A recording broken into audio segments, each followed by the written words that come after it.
Assalamualaikum warahmatullahi wabarakatuh.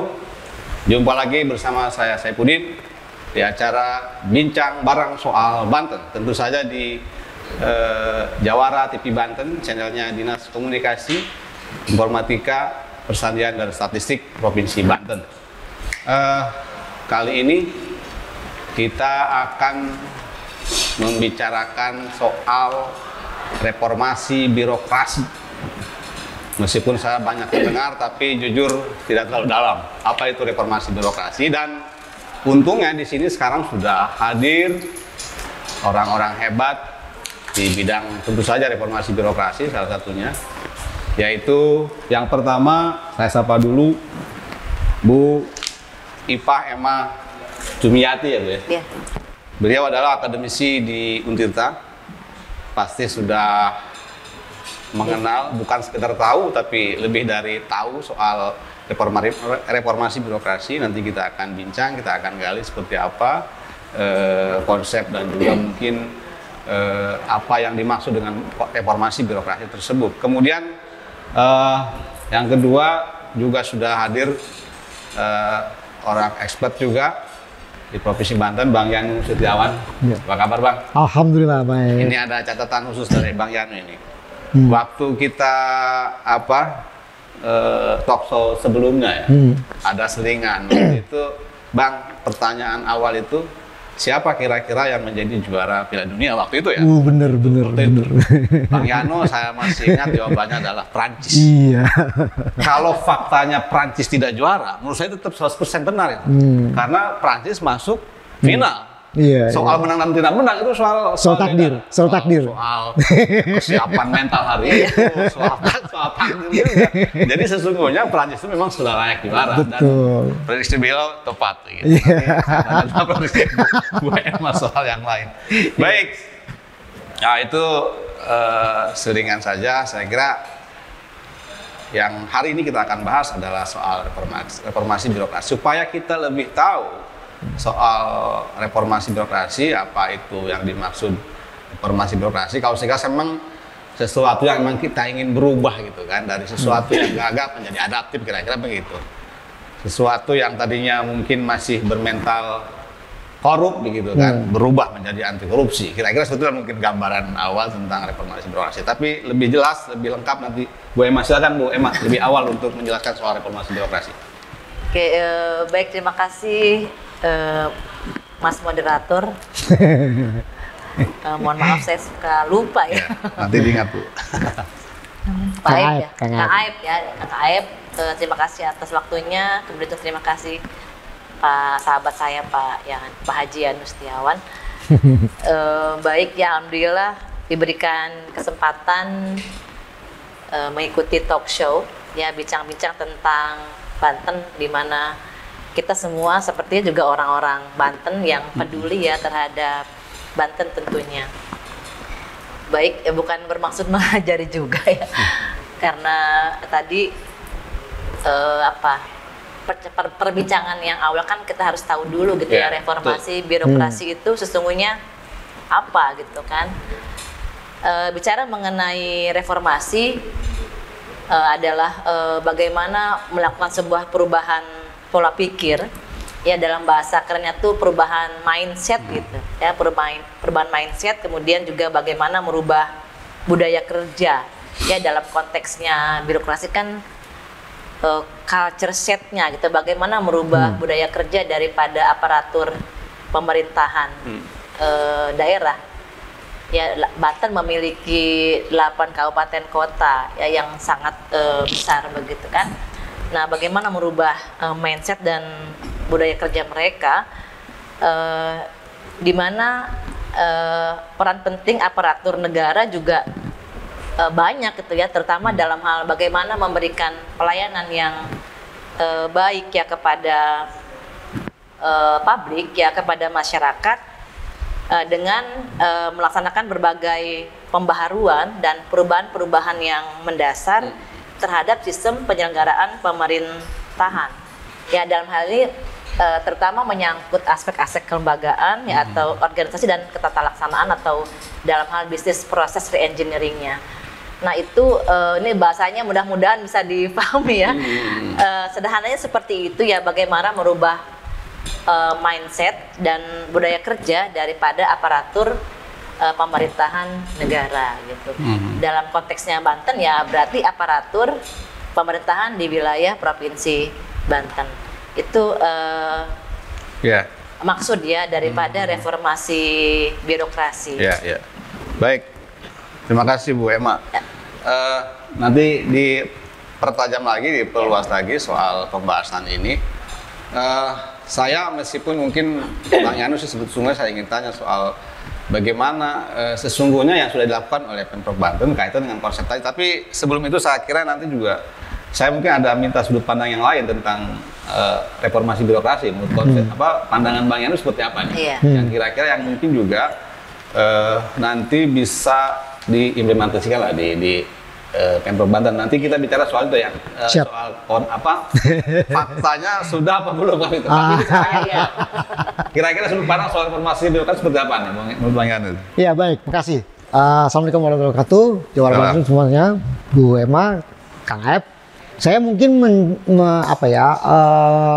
menelusuri dulu.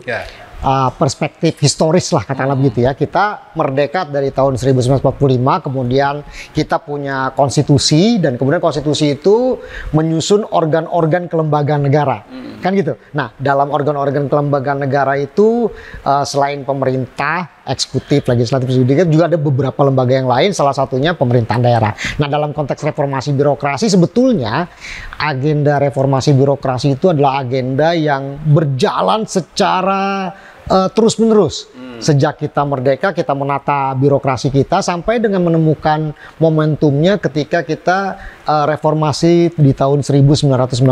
Maka kemudian disebutnya sebagai bureaucratic reform. Kenapa? Karena dulu kita merasa bahwa birokrasi itu tidak mampu memberikan hasil yang terbaik buat warga negara Indonesia serta masyarakat Indonesia pada umumnya. Nah, disitulah kemudian contoh mungkin yang sebelumnya itu yang sebelum reformasi. Reformasi dulu itu kita melihat bahwa birokrasi itu sebagai alat kekuasaan. Demokrasi itu sebagai alat yang memberikan pembenaran terhadap seluruh kerja-kerja pemerintahan pada masa lalu. Sedangkan sebetulnya birokrasi itu adalah sebuah tata kelola yang mendasarkan pada aktivitas secara kolektif yang dilakukan oleh aparatur negara. Jadi reformasi birokrasi sebetulnya bukan cuma berada pada lingkungan eksekutif, tetapi juga di lingkungan legislatif, di lingkungan yudikatif, itu juga terjadi reformasi birokrasi. Sehingga reformasi birokrasi itu bisa kita analogikan sebagai suatu upaya untuk memformat ulang cara birokrasi kita bekerja. Kalau dulu mungkin lebih kepada apa? Pelaksana. Dulu dia menjalankan tugas-tugas dari chief of birokrasi. Sekarang dia menjalankan peraturan perundang-undangan dan pelayan masyarakat. Itu akibatnya dia menjadi pelayan masyarakat karena dia menjalankan peraturan perundang-undangan. Begitu. Baik, ini mantap sekali.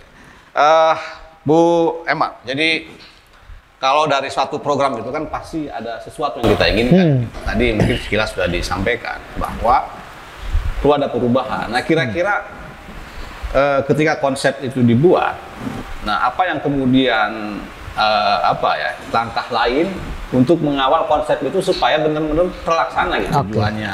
Tadi seperti misalnya pelayanan lebih baik, lebih cepat juga, adaptif terhadap situasi, kemudian anti korupsi juga. Nah, kira-kira konsep dan langkah itu supaya sejalan gimana, Pak? Sehingga kemudian berhasil terrealisasi dengan baik gitu. Warga Sentul Banten.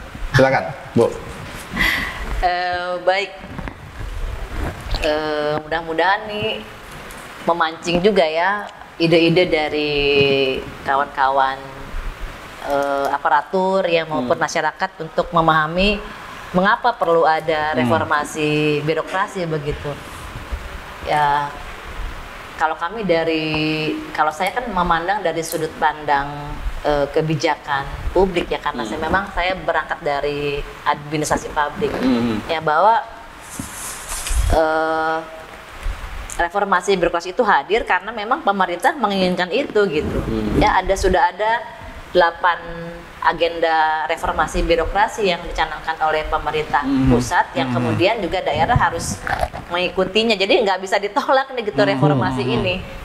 Ya sesungguhnya memang berangkatnya pasti dari public problems ya, masalah-masalah publik muncul.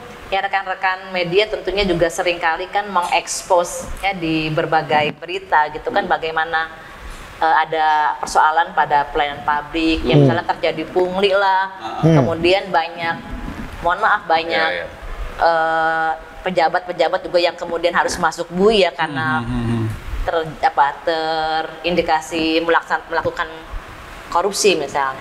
Nah itu kan juga bagian dari bahan evaluasi pemerintah ya bahwa ternyata kadang-kadang gitu kan public trust itu menurun ya karena persoalan-persoalan tadi gitu. Nah sehingga kemudian muncullah 8 area perubahan reformasi birokrasi. Ya sesungguhnya banyak sih ya, banyak yang harus dibenahi begitu. Ya yang saya baca ya itu ada manajemen perubahan, kemudian penataan peraturan perundang-undangan, ya penataan dan penguatan organisasi, ya penataan tata laksana, kemudian penataan sistem manajemen SDM aparatur, ya ada penguatan pengawasan, ya penguatan akuntabilitas kinerja, dan kemudian yang terakhir adalah peningkatan kualitas pelayanan publik.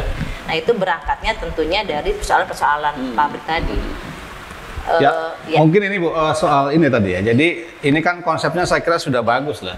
Konsepnya sudah sangat bagus, kemudian juga tujuannya memang sangat bagus buat masyarakat, buat meningkatkan trust juga terhadap kekuasaan. Tetapi ini kan perlu juga kalau sekedar konsep kemudian juga tidak dilaksanakan dengan baik, dikawal dengan baik, itu tentu hanya menjadi konsep. Gitu kan.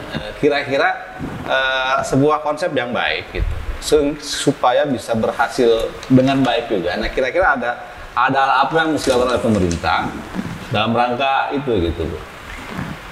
Ya baik ya, saya pikir kita perlu berpikiran positif lah ya. Kalau saya berusaha untuk mencari solusi saja ya dari seluruh persoalan yang ada, ya tentunya kalau kami itu berangkatnya dari kajian-kajian yang sudah pernah kita lakukan supaya tidak jadi hoax gitu kan.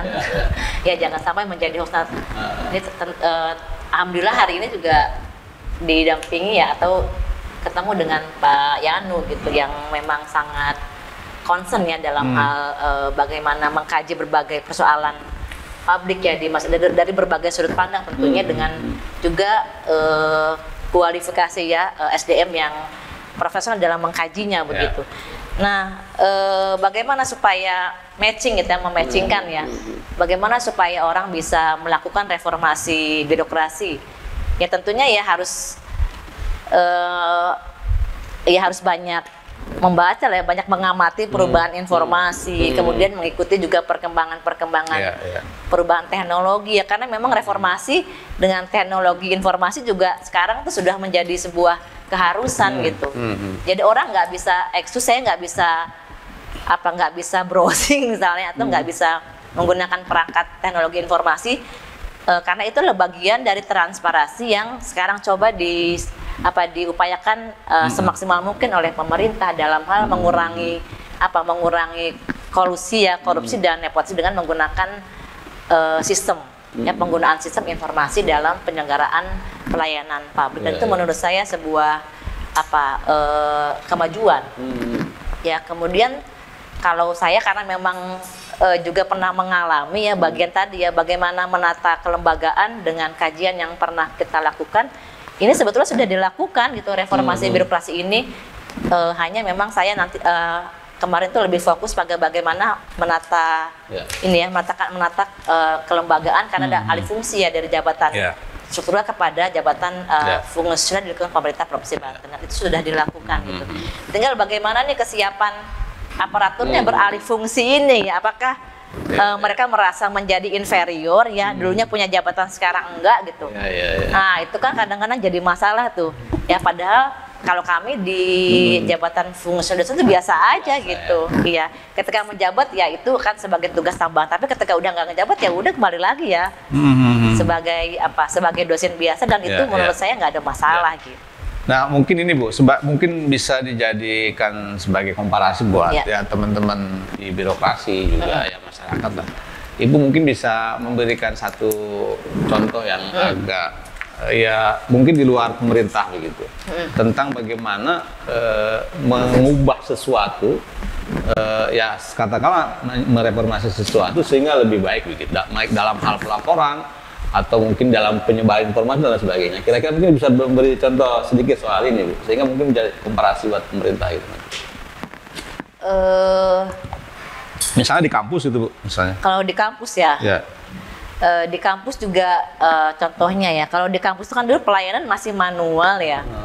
Jadi harus datang gitu kan orang ke kampusnya. Pelayanan terhadap mahasiswa juga? Iya, pelayanan terhadap mahasiswa dalam hal misalnya dalam hal mengontrak mata kuliah misalnya. Nah itu kan sudah bisa dilakukan by system gitu. Jadi orang nggak perlu datang ya ke kampus, tapi dia bisa input dari rumahnya masing-masing supaya tidak ada supaya memang terjadi ketepatan ya, ketepatan juga ya. Iya dalam mengambil mata kuliah yang diambil tanpa ada ada mungkin bargaining ya, gitu ya. Naik nilainya ya, atau turun. Iya, naik atau turun misalnya. Jadi sekarang terantisipasi betul dengan ada sistem ya? iya. Jadi ketika kita punya nilai A, nggak bisa karena gitu. sudah tidak ada komunikasi lagi, verbal secara langsung gitu, itu sudah tidak nggak bisa, iya nggak bisa nawar gitu. Oh saya misalnya jadi B ke A, nah nggak bisa karena udah terinput di dalam sistem ini juga dia terkoneksi gitu dengan data di kementeriannya. Gitu. Jadi nggak bisa Jadi kalau berubah langsung ketahuan, oh ini ada apa nih? Ini ada apa nih gitu. Iya. Jadi itu mungkin bisa jadi ini ya, warga seluruh Banten. Ya saya kira mengambil contoh itu kan bisa dari mana saja, misalnya dari kampus. Bagaimana kita menegakkan sebuah konsep yang sudah dibangun oleh pemerintah dalam hal ini adalah reformasi birokrasi. Nah, Bang Yanu, karena Bang Yanu adalah pengamat kebijakan publik hari ini, jadi mungkin ini sudah berjalan cukup lama sejak tahun 2000 berapa nih? 2010. Kalau 2010 ya kalau lihat Grand Design reformasi birokrasi itu ya. Iya. Nah, kira-kira umurnya kan sekarang sudah 12 tahun ini. Nah, usia 12 tahun harusnya kan sudah matang untuk melaksanakan konsep itu. 2010 ya. 12 tahun untuk orang-orang terpilih, karena kan begitu bicara birokrasi, saya kira ini adalah orang terpilih. Masuk juga secara ketat melalui beberapa tahap. Ketika mengaplikasikan sebuah konsep ini, tentu dalam kurun waktu yang cukup lama sudah bisa terimplementasi dengan baik. Bang Yan, gimana implementasinya di Pemprov Banten khususnya?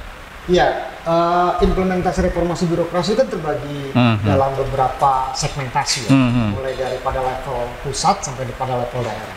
Saya kira dalam level pusat kita sudah melihat keseriusan dari pemerintah ya, yang berbagai peraturan menteri yang mendorong percepatan terjadinya reformasi birokrasi dan terakhir dengan Permenpan reformasi birokrasi itu kan semakin jelas arahnya. Roadmap reformasi birokrasi yang didesain oleh pemerintah pusat, terutama untuk level kementerian itu sudah sangat baik gitu kan, sudah bisa dioperasionalkan.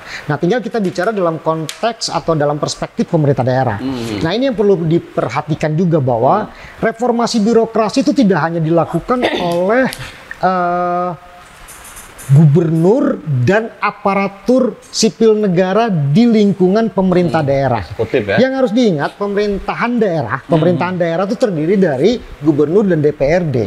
Jadi reformasi birokrasi pada level pemerintahan daerah tidak bisa dilepaskan dari peran strategis DPRD. Nah, sekarang kita tanya, DPRD dalam konstruksi penyelenggaraan tugas dan fungsinya sebagai institusi yang ditugaskan berdasarkan undang-undang itu sebagai organ yang memproduksi peraturan daerah, kan gitu, organ yang melakukan pengawasan kerja pemerintah daerah, dan organ yang memberikan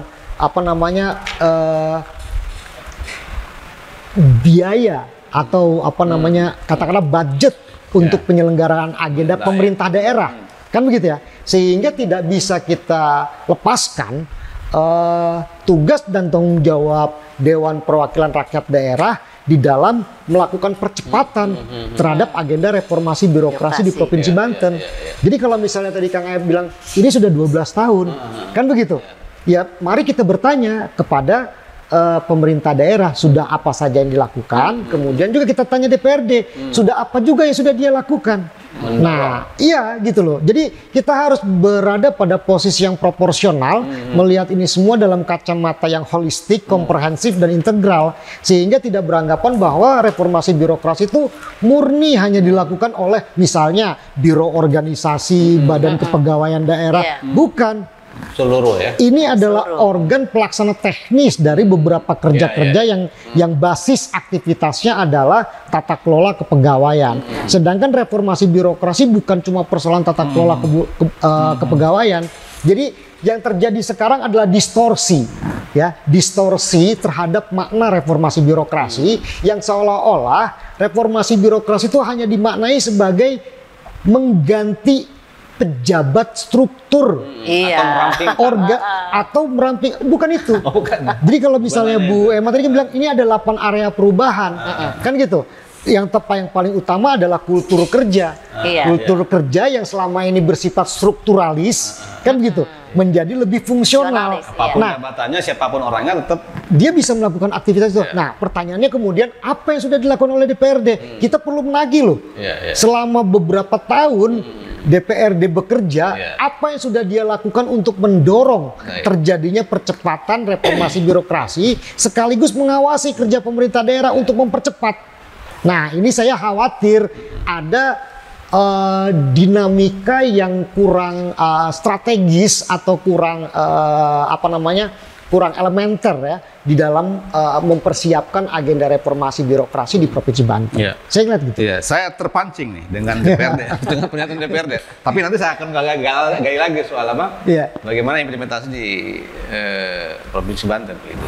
Kalau kita tadi bertanya, nah jawabannya memang belum ada yang menjawab karena Dewan tidak hadir sekarang kan, memang tidak diundang. Tetapi yang mungkin saya berharap dengan situasi dan fakta yang ada hari ini dan peran yang sudah jelas dari DPRD, nah kira-kira saran Bang Yus sebagai pengamat kebijakan publik harusnya seperti apa untuk mendorong percepatan reformasi birokrasi di Pemprov Banten ini?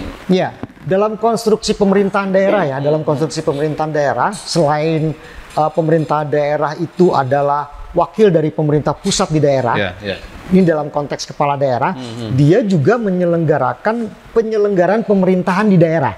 Nah, dalam penyelenggaraan pemerintahan daerah itu, maka kepala daerah ini perlu mendapatkan supporting dari DPRD. Kenapa? Karena pemerintah daerah itu menjalankan aktivitas-aktivitas yang secara normatif tercantum di dalam rencana pembangunan daerah. Nah, rencana pembangunan daerah itu tentu saja dia ada di area kebijakan pemerintahan daerah yang juga dibentuk bersama-sama oleh DPRD. Nah, itu pertama. Yang kedua, aktivitas yang dilakukan oleh penyelenggara agenda reformasi birokrasi ini juga diawasi harusnya oleh DPRD dalam konstruksi menjalankan peran pengawasan.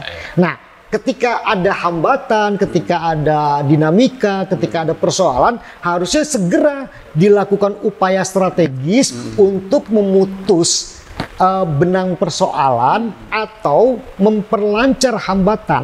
Dengan jalan apa? Dengan jalan mendesain regulasi pada level lokal.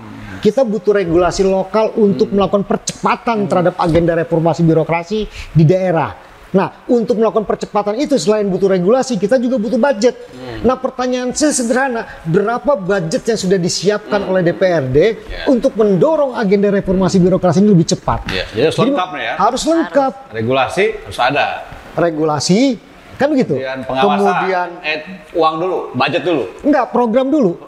Regulasi, program, kan gitu ya? Regulasi, program, kemudian rencana aktivitas, baru kemudian postur anggaran, baru kemudian diawasi geraknya. Kan begitu. Baru bisa jalan itu ya. Kita berharap dari sini dinamikanya akan produktif. Dinamikanya akan lebih produktif. Tentu saja saya menyadari seperti yang disampaikan oleh Bu Dr. Emma tadi, tidak mudah untuk melakukan perubahan terhadap budaya, budaya kerja, budaya strukturalis, kan begitu. Nah, ini membutuhkan kebersamaan, kegotong royongan, kan gitu, komitmen bersama, nggak bisa dari sebelah pihak saja, misalnya nggak bisa hanya dorongan akademis dari Bu Emma, kan begitu, tanpa dilaksanakan programnya oleh pemerintah daerah. Nah, pemerintah daerah mau melaksanakan programnya nggak bisa kalau nggak ada aturannya. Gitu. Jadi semua ini seperti apa ya? Seperti rantai. Birokrasi itu kan rantai, rantai yang saling terkait, tertaut, kan begitu. Sehingga dia tidak hanya punya keterkaitan, tapi juga ketertautan antara satu agenda dengan agenda yang lain. Tapi sejauh ini sudah matchingnya kegiatannya antara DPRD dengan yang menurut pengamatan Bang Yan ini. DPRD tadi sudah menganggarkan, membuat peraturan hukum, kemudian mengawasi. Nanti biar DPRD yang menjawab itu, kan saya bukan DPRD ya. Tetapi dalam pandangan saya. Jadi antara pemerintah Provinsi Banten dengan DPRD lah katakan, eksekutif dan legislatif, sudah matching nih programnya dalam rangka tadi itu mempercepat. Saya kira baik pemerintah daerah maupun DPRD sedang berusaha mencari titik temu. Nah gitu ya. Sedang pertemuan tiap hari. Pertemuan tiap hari. Nah titik yang belum ketemu, gitu. Jadi kan yang dicari bukan pertemuannya, tapi titik temunya, kan begitu ya. Nanti saya kira moderatornya oleh Bang Yan nanti untuk. Baik, menarik ya. Jadi reformasi birokrasi memang tadi bukan hanya tugas dari eksekutif ya selaku pelaksana kegiatan, tapi juga ada supporting dari DPR sebagai legislatif dengan 3 fungsinya tadi itu. Nah, saya kemudian ini Bu membaca tadi soal apa ya? Jadi kita ini sudah masuk periode ketiga ya dalam periode terakhir. Periode terakhir. Ada terakhirnya 2005 katanya. 2004. 2004 ya. Jadi periode roadmap itu 2024. Jadi kira-kira sudah harusnya kan kalau lihat dari periode ini, saya baca dulu, sudah tidak ada korupsi. Satu. Harusnya. Ya, di target ini ya tahun periode 2020-2024. Satu, tidak ada korupsi. Nanti nggak usah ditanya, karena kita bukan berahwom. Nanti yang kedua, tidak ada pelanggaran. Kemudian APBN baik. Semua program selesai dengan baik. Nah, kemudian semua perizinan selesai dengan cepat dan tepat gitu. Komunikasi dengan publik baik. Nah, ini Kominfo dan Adpim ya, ada lagi. Penggunaan waktu, jam kerja efektif dan produktif. Penerapan reward and punishment secara konsisten dan berkelanjutan. Kemudian hasil pembangunan nyata, pertumbuhan pro lapangan kerja. Ini saya kira ada beberapa indikator yang mungkin harus dicapai sampai tahun 2024. Masih ada waktu saya kira. Bu, menanggapi itu gimana Bu? Tentang indikator keberhasilan sebuah program kerja gitu kan. Kira-kira dengan beberapa indikator tadi, kalau pencapaian saya nanya Bang Yan lagi. Kalau konsep itu kira-kira dengan ada tahap periode 1, 2, ini sudah ketiga, ini dengan tantangan tadi itu ya, anti korupsi, tidak ada pelanggaran, kemudian pelayanan cepat dan tepat seperti Pak Jokowi sering buatlah pelayanan cepat gitu.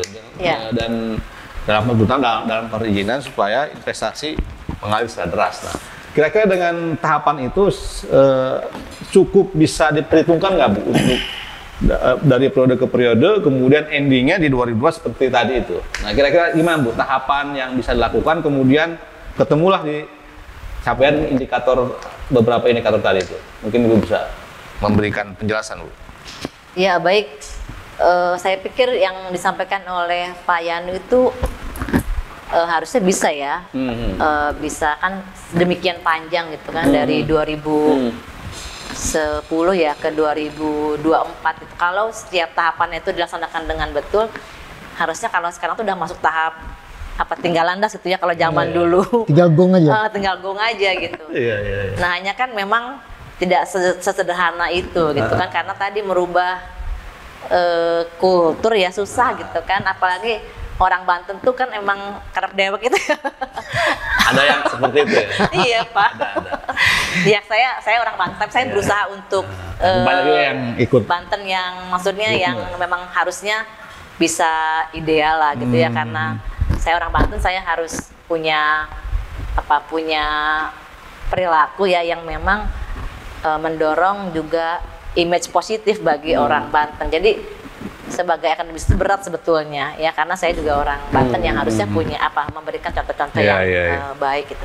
Karena memang merubah kultur tuh mungkin perlu memotong generasi gitu ya, bahwa generasi itu harusnya dihapus gitu, tapi kan nggak semudah itu. Ya memang tadi sebagaimana yang disampaikan oleh Pak Yanu ya, ya perlu ada membuat perencanaan itu harus sesuai dengan kebutuhan pemerintah Provinsi Bantennya, begitu, nggak asal bikin, nggak asal jadi. Kadang-kadang kan terukur ya jadinya. Ya terukur gitu, terukur, kemudian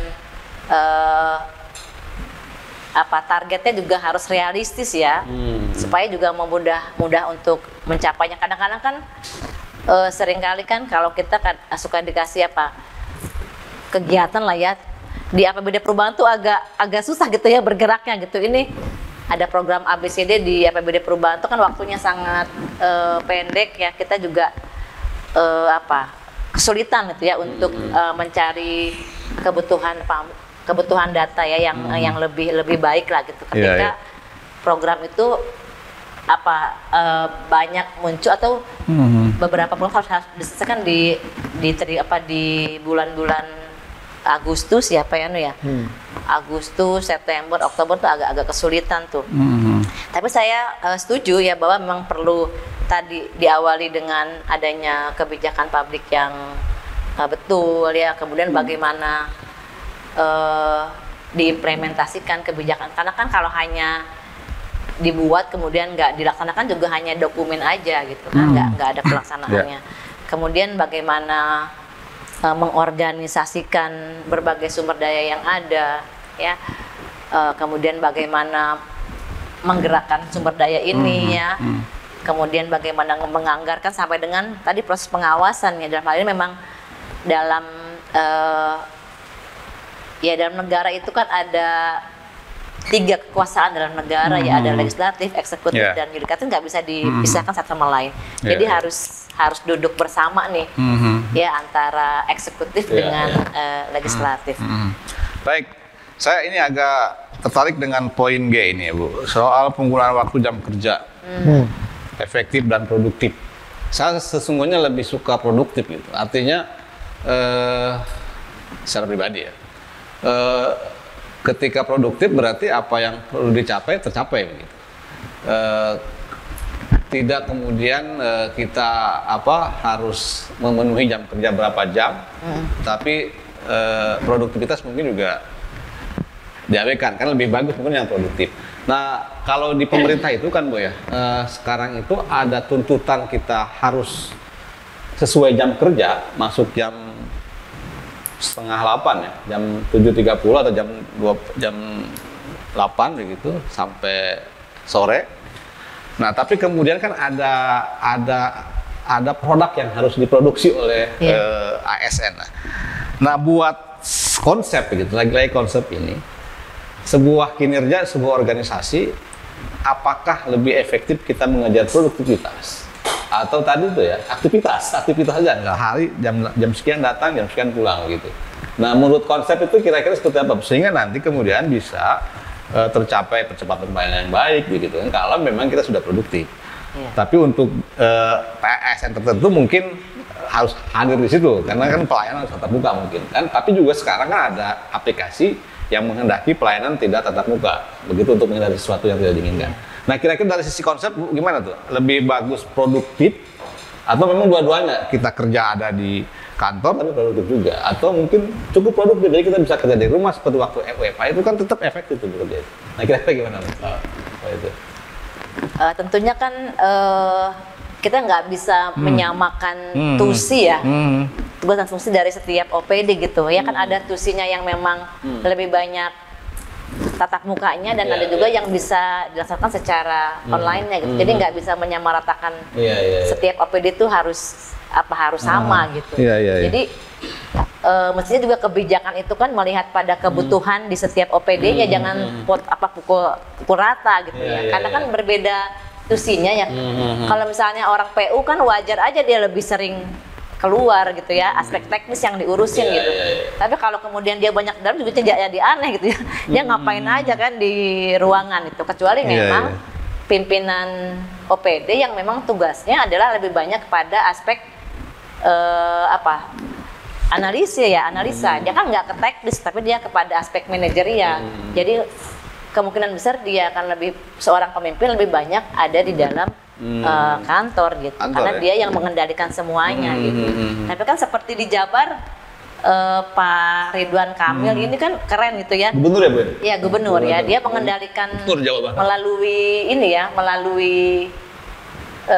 media gitu, melalui bantuan daripada teknologi informasi untuk mengendalikan berbagai hal dari ruang kerjanya gitu. Itu kan keren gitu. Ya dia duduk tapi dia mengendalikan segala sesuatunya melalui ruang kerjanya. Itu kan perlu dicontoh ya. Artinya tidak hadir nggak masalah ya Bu ya. Yang penting dia produktif, bisa nggak seperti itu misalnya? Tadi kan ada yang memang harus hadir gitu kan untuk jabatan-jabatan tertentu atau pegawai-pegawai tertentu. Kemudian juga tidak membatasi orang memproduksi atau melahirkan suatu program kerja dan gagasan di luar kantor kan harusnya bisa seperti itu. Di luar kantornya juga kan bekerja gitu. Dia dalam konteks di luar kantor tapi dalam jam kerja itu bekerja gitu. Katanya gitu ya. Iya. Kan sekarang ada istilah from anywhere ya. PFA, berarti kan dia bisa saja gitu kan melaksanakan pekerjaan dari mana saja selama memang dia keluarnya itu kan atas dasar penugasan gitu. Jadi bukan dalam konteks dia mangkir ya. Beda antara mangkir dengan bertugas gitu. Kalau dia nggak masuk ya mesti dapat sanksi dong. Kan sengaja nggak hadir gitu. Jadi produktif itu diukur dari, kalau kinerja itu kan termasuk mengukur produktivitas gitu Pak Aib, nggak cuman hadir aja, tapi juga dia apa yang dihasilkan seorang pegawai pada hari itu misalnya diukur, kemudian diberikan poin-poin untuk mengukur berapa kinerja yang dihasilkannya sebagai dasar pemberian penghasilannya. Gitu. Baik, warga seluruh Banten tadi sudah detail ya dari Ibu Emma. Terkait dengan tahapan dari sebuah reformasi birokrasi yang digulirkan oleh pemerintah pusat. Nah, saya ini ke Bang Yanu absen saja ini. Kan tadi ada beberapa Bang, ada A sampai I gitu. Berapa poin ya? 1, 2, 3 ada sekian poin lah. Saya absen satu-satu sebenarnya. Yang pertama, tidak ada korupsi. Sudahkah tidak ada korupsi di Provinsi Banten? Mengukurnya itu dari jumlah perkara tindak pidana korupsi. Ya, jadi mengukurnya itu dari jumlah tindak pidana korupsi yang terjadi. Nah, itu kita perlu mendapatkan data dari Badan Kepegawaian maupun dari teman-teman Biro Hukum. Adakah aparatur sipil negara di Provinsi Banten yang menjadi terperiksa kan gitu, yang menjadi terpidana gitu loh. Nah, kalau berdasarkan basis data itu, tren kita menurun. Tren kita menurun. Berarti berhasil. Berarti berhasil. Ya nanti kalau berhasil atau enggak kan nanti. Di tidak korupsi berarti relatif berhasil karena trennya menurun kan. Dalam konteks ASN yang diperiksa maupun jadi terpidana. Itu karena kita faktanya seperti itu. Ya, kita menggunakan alat ukur ya. Ya, betul. Kalau lain-lain kan agak susah juga kita. Gitu. Yang kedua, tidak ada pelanggaran. Saya kira ukuran pelanggaran itu ketika ada satu peristiwa kan begitu, yang itu tidak sesuai dengan ketentuan peraturan perundang-undangan. Maka instrumen pengujinya siapa? Instrumen pengujinya adalah institusi yang mengurus atau menyelesaikan sengketa pelanggaran, apakah ini pelanggaran administrasi atau pelanggaran hukum. Ada belum di sini? Nah, kalau pelanggaran administrasi itu kan ada institusinya, ada lembaganya. Ada bisa jadi BKD dalam konstruksi disiplin, ada juga dalam sisi administrasi, kesalahan administrasi itu di tata usaha negara, kan gitu. Jadi kita mengukurnya dari situ, berapa banyak perkara yang menjadi objek gugatan peradilan tata usaha negara, kan begitu. Berapa banyak peristiwa yang menjadi objek pemeriksaan disiplin Badan Kepegawaian, nah begitu. Jadi nanti silakan masing-masing Dicari datanya lah. OPD Iya. mencari datanya begitu. Baik. Yang ketiga Bang, APBD baik, artinya penyusunannya mungkin outputnya dan sebagainya. Nah, alat ukurnya adalah APBD disusun pada timeline, pada waktu yang tepat, kan gitu. Kemudian dilaksanakan dan diawasi oleh DPRD, kemudian dilaporkan penggunaannya pada masa tahun takwin yang ditentukan. Nah, Dan begitu. banyak alat ukur nih, berarti harus Iya, ada iya lembaga dong. ukur nih. Ini. Kita nggak boleh pakai perasaan. Mengelola negara tidak boleh dengan Berarti perasaan. banyak lembaga ukur yang harus dibentuk di kabupaten ini. Ya nggak Atau harus. lembaga Sudah multi ada gitu. alat ukurnya. Ada ya? Sudah ada. Alat ukurnya adalah bagaimana laporan realisasi anggaran. Kan gitu. Ada silva gitu. Ya itu kan akibatnya. Kan begitu. Silpa itu Iya, akibat gitu. Iya, iya. Atau misalnya tidak sesuai perencanaan program. Masuk gak itu APBD itu? Bisa. Bisa, ya. Bisa terlihat dari situ nanti. Baik, yang berikutnya. Nanti Ibu poin ke terakhir pertama dan kedua ya. Anak bungsu dan bungsu nanti. Nggak apa-apa. Kemudian soal semua program selesai dengan baik. Mungkin tadi itu ya, ada program terlaksana apa enggak kan? Atau Justru semua kita harus tanya DPRD itu. Itu yang kita harus tanya, DPRD sudah mengukur belum semua programnya Pemprov dilaksanakan atau dengan tidak? baik. Iya, jangan-jangan DPRD-nya nggak ngukur lagi. Nanti kita tanya. Diundang ya. Baik, yang berikutnya ini perizinan.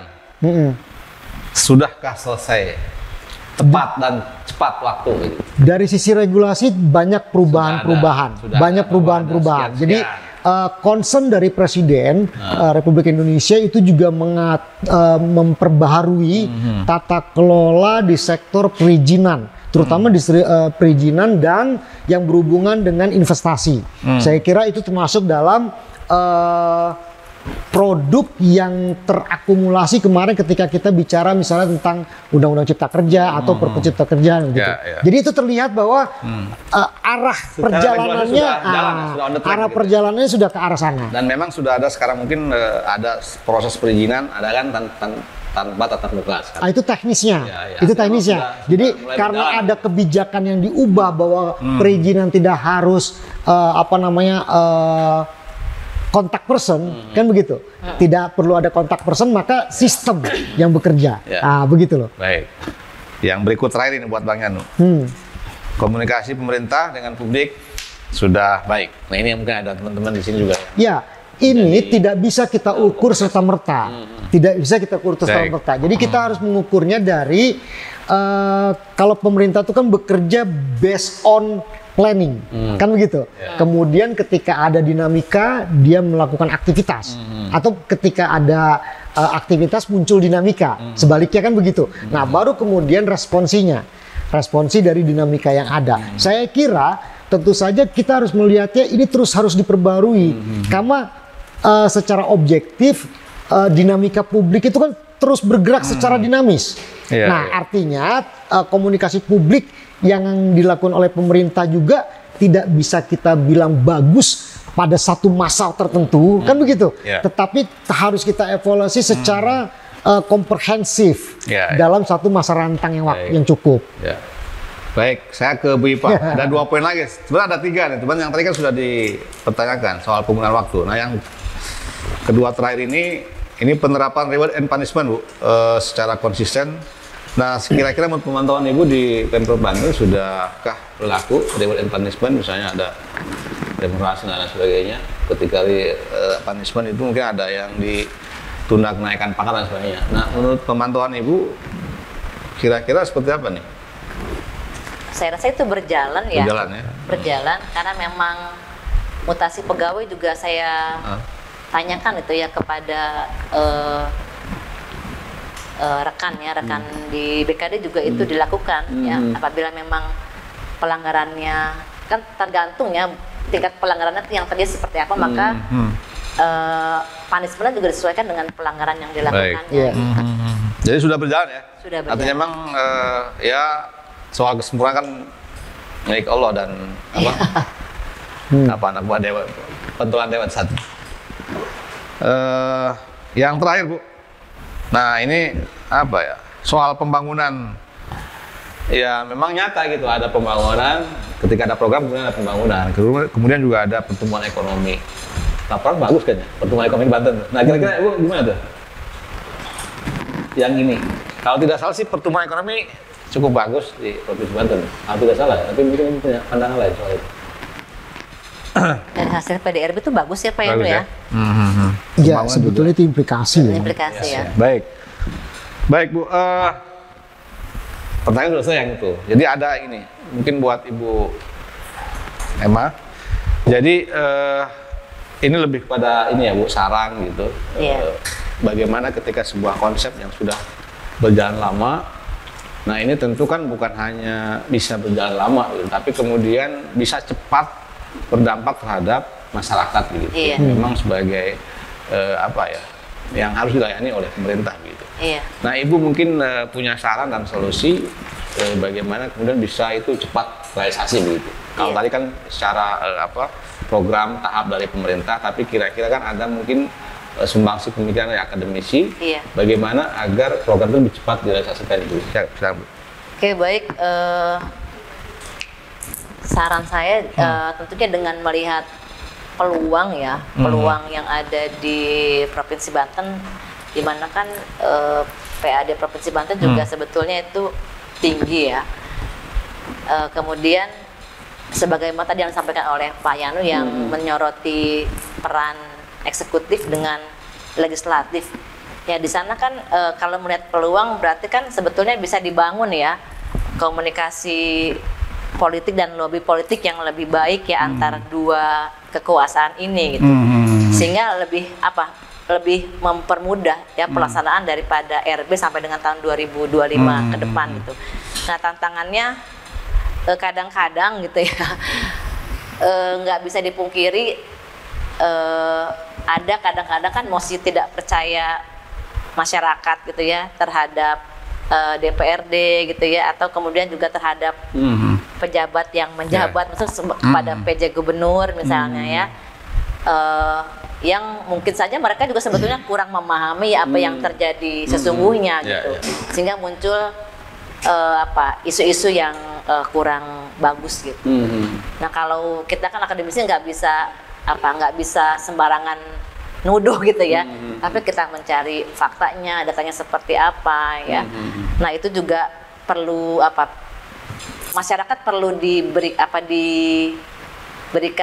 edukasi gitu ya, bagaimana mengelola informasi. Ya artinya kan perlu peningkatan kualitas pendidikan ya di masyarakat Provinsi Banten begitu, supaya mereka memahami hal-hal seperti tadi misalnya. Kemudian strateginya ya bagaimana membangun tadi ya komunikasi politik yang baik, kemudian bagaimana membangun hubungan profesional dengan ASN pemerintah Provinsi Banten. Nah kemudian kalau di kementerian itu sudah menggunakan manajemen talenta, ya nah, di kita itu belum ya. Nah itu mungkin perlu didorong menggunakan mengelola institusi publik itu dengan berdasarkan pada bakat-bakat gitu ya yang ada di dalamnya gitu. Sepertinya perlu lembaga lagi nih. Nggak harus loh. Nggak harus. Sudah ada ya. Tinggal dijalankan. Iya. Jadi perlu melihat bakat-bakat gitu ya, talent di dalam mengelola sumber daya manusia organisasi. Jadi gitu. saya pikir ada audiensi ASN, nggak perlu ya? Iya baik. Nggak perlu. Jadi kemudian juga yang kurang mungkin yang kurang itu melakukan atau menyusun revisi ANJAB ya, analisis jabatan dan ABK tuh, analisis beban kerja untuk jabatan fungsional pegawai yang sudah dilantik gitu. Sehingga mereka juga punya ukuran-ukuran yang harus kedepannya apa yang harus dilakukan ya supaya tunjangannya naik dan sebagainya lah. Kemudian sebagai tahap akhir dari sebuah kebijakan kan melakukan evaluasi dan pemetaan kelas jabatan untuk pegawai honorer yang sudah diangkat ya berdasarkan keputusan gubernur. Kemudian mungkin kalau udah tercukupi ya udah nggak usah ada rekrutmen lagi gitu ya. Mungkin ya kalau memang sudah terpenuhi jabatan itu sudah bisa terpenuhi. Kalau sudah terpenuhi ya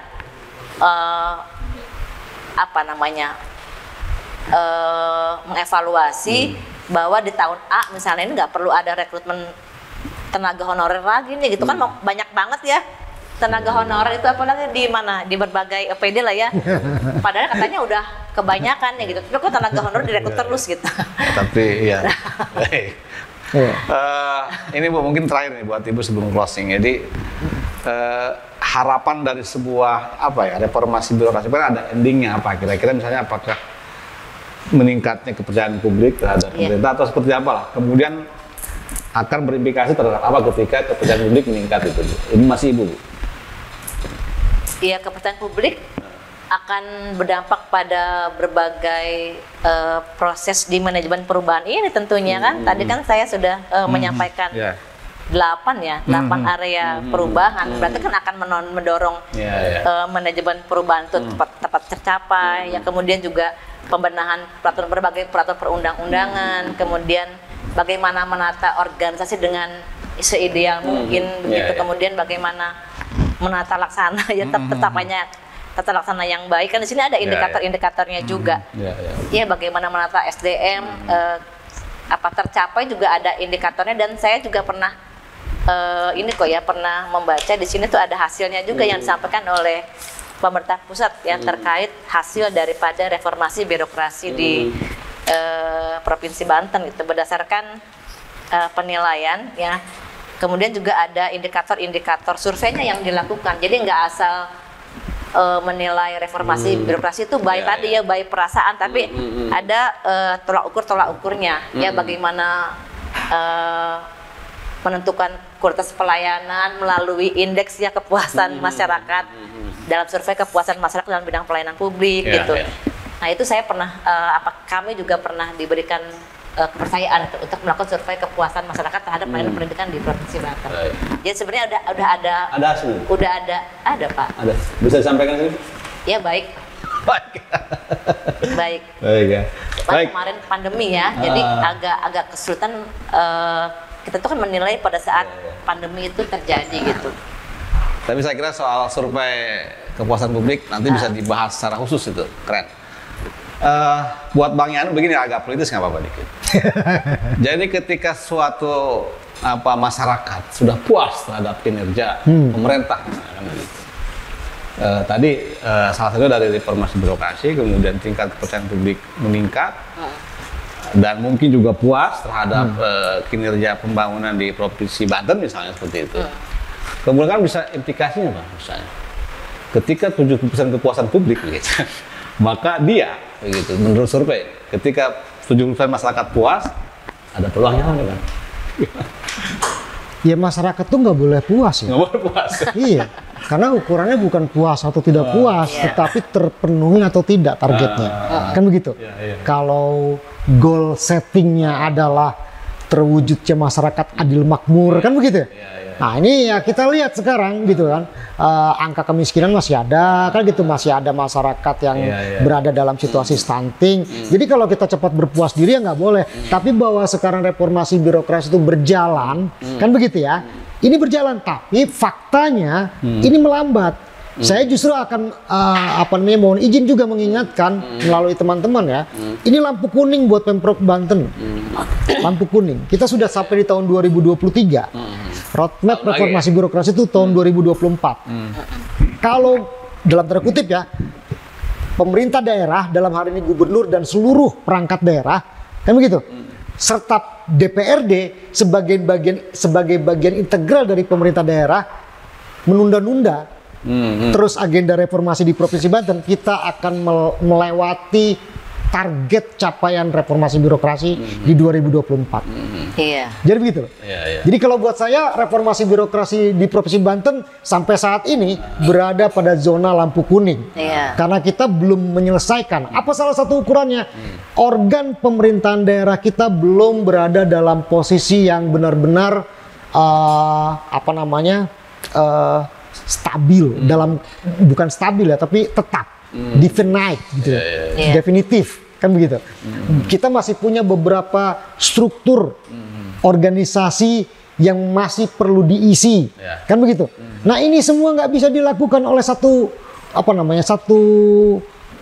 ini kalau ibaratnya tubuh manusia ya, reformasi birokrasi itu dilakukan oleh jantung gitu ya, jantungnya pemerintahan. Itu ada bilik kanan, ada bilik kiri.